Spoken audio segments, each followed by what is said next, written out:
All right, 97.9 GRD, Grand Rapids Rock Alternative is Dave Kim in Austin, Texas for South by Southwest, giving updates on WGRD.com. And with me, you guys should be familiar with these guys. They're on our Bootleg 2010 CD and download, which you can get at WGRD.com as well. I'm with Taddy Porter. Guys, how's Austin treating you? It's going well. It's going well so far. We actually just flew in. We've been doing some interviews. This is our second one. They say the second's the best. That's what I think too as well. So we had a show last night in Savannah, Georgia. Flew in here for this, and we're ready for all our shows and everything, and it should be really fun. Awesome, and I heard St. Patrick's Day was kind of crazy for you guys. Spray paint involved, and who knew if it was going to come off or not. So that you guys know how to party. That's awesome. Now, being a band that hasn't been, you've only been around for what, couple of years now, or a little bit long, 3? Okay. Have you been attending maybe some of? Actually, you just got here, but maybe will you attend some of the panels and try to get some insight from, I guess, veterans of the industry? Yeah, definitely. We've done a couple music festivals like this before, D-Fest in Tulsa, which isn't around anymore.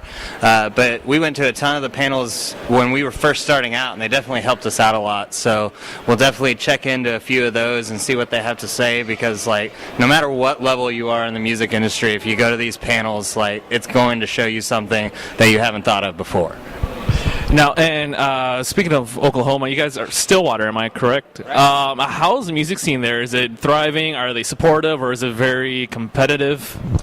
The music scene is very good in Stillwater, and it is thriving. It's a college town, so it's kind of like a small big town, and there's always a ton of bands. There's a new freshman crop of students come in every year, so there's seems to be a new band starting up every year. So there's also a big red dirt scene there. There's a good indie scene there. So you get a lot of different kinds of bands. And there's three other bands from Stillwater that are at South by that we know of. So scene's really good. Awesome.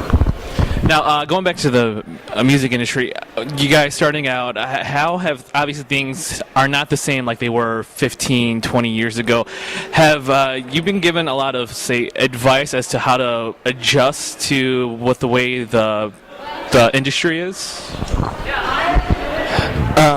No, not really. I mean, it's just basically just tough it out. I mean, it's basically everyone's saying that, it's not what it used to be. There's, even 5 years ago we'd already be in a bus or whatever, but we're still in a van and trailer just driving across the country. I mean, it's basically, you really have to love what you do now in order to do it because it's going to be really, really hard.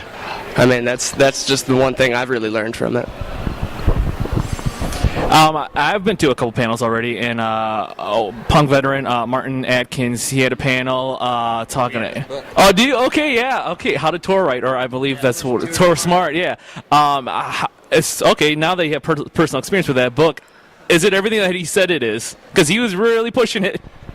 There are a lot of really, really good things in that book, and one of the main things that he preaches is, as a smaller band, you have to start with your central location, and then you go out from there. Mm-hmm. And so as you start to build the fan base, it gets bigger and bigger, and that's one of the cool things. One of our main markets is the Detroit area, Michigan, and so going from Detroit to Grand Rapids to Flint to Saginaw, all those different areas has really helped us out. So now that when we go back to Detroit, we actually have good shows there.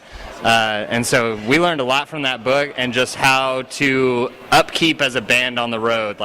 Don't get pissed off at little things. Make sure your health is one of the top priorities, and make sure you get enough sleep. Sleep is a huge commodity on the road, and a very rare commodity.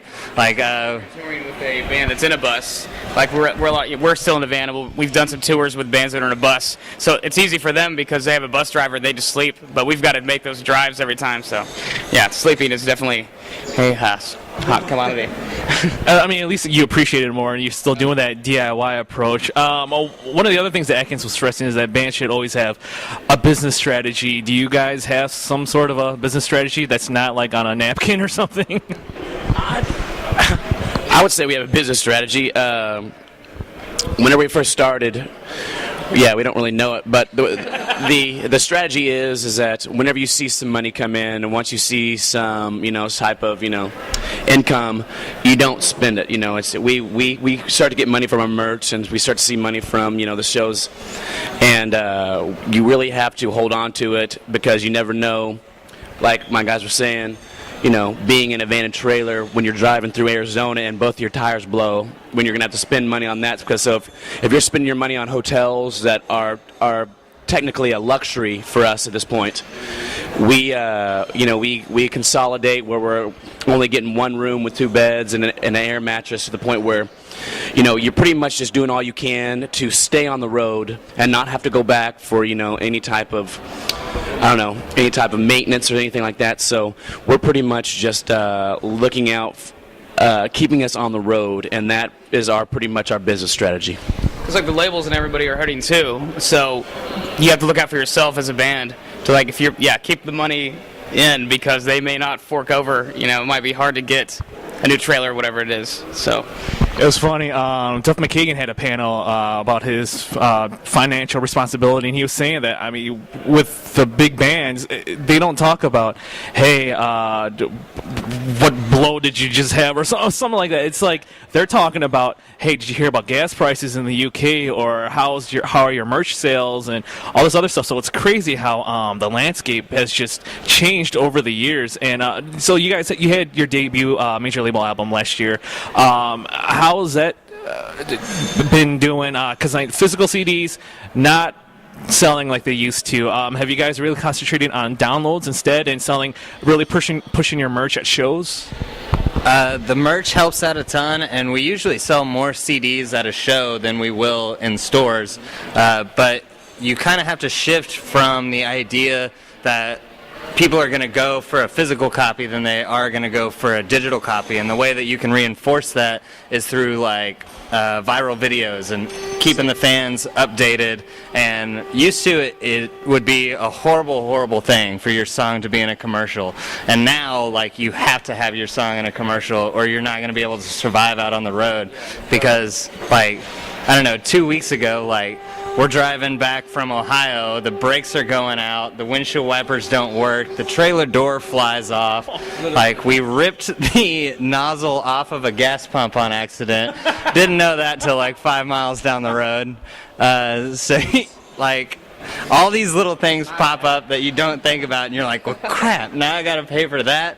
And so, but keeping lots of CDs, right. Cover it.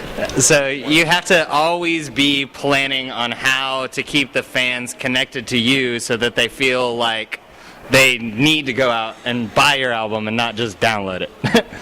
Right. So speaking of albums, are you guys working on a follow-up to your self-titled? Definitely are. Pretty much right when we finished our first, we were already writing more songs, So we have very many songs that are ready to be worked on, to get put down in the studio and everything. So it's going to be, polished, definitely polished. And our first album, we were very pleased with our first album, but I guarantee you that our second album is going to be leagues ahead of our first. And usually hear bands that they see the sophomore slump or something like that, or you spend your entire life writing your first album and 6 weeks writing your second album and something like that, but that's not the case with us. Our second album is definitely going to be a lot better than our first. So yeah. Just don't pull Tom DeLonge and say that the next Angels and Airways album will be the best album for the next 20 years, because that's kind of an epic statement to make that you might not be able to live up to. Yeah. So now to the fun questions. Each of you, who do you think is the hottest chick in rock? Whoa, that's a good question. In rock music, we've got, of course, that would be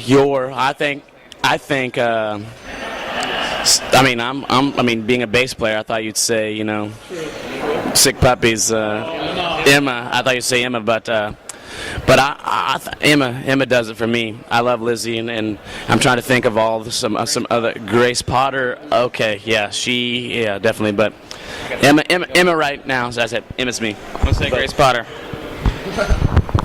I just got put on the spot. You took the good ones. We got to tour with Sick Puppies a little bit, and Emma definitely. Eye candy. Not just that, like she rocks out, and that makes her just as hot. Like, no, we won't go there. I'm gonna say Emma too.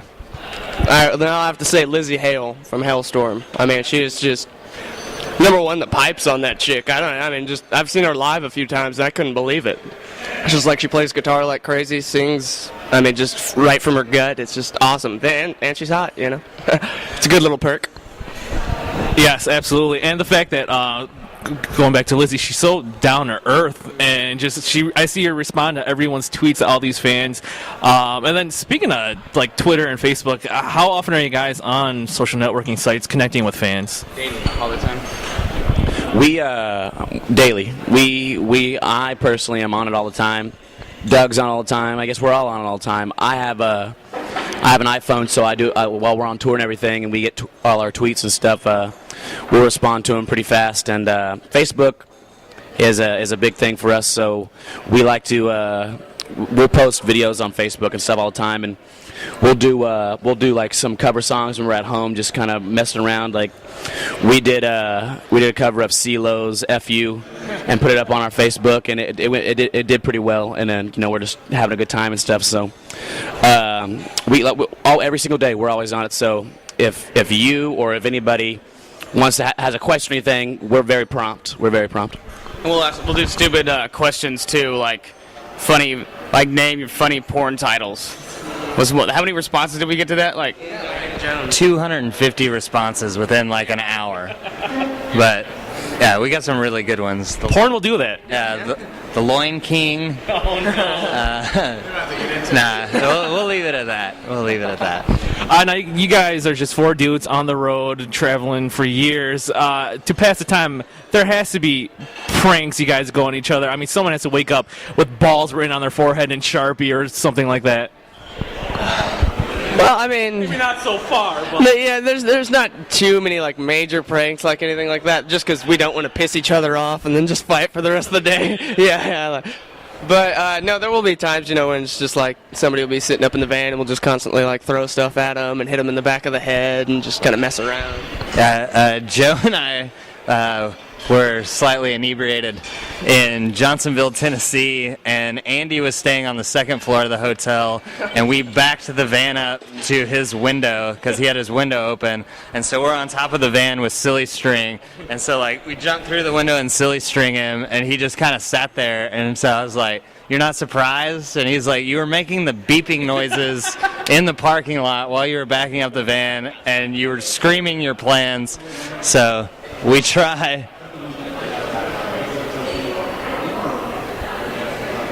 We have an interview interruption. we're almost done. The busboy's getting really mad. I'm just kidding. If you guys were Ninja Turtles, which Ninja Turtle would you be? Michelangelo. I had to get the good one first. Donatello. He's always all right. Leonardo. Yeah, man. So you suck. Raph. Or Splinter. He's not.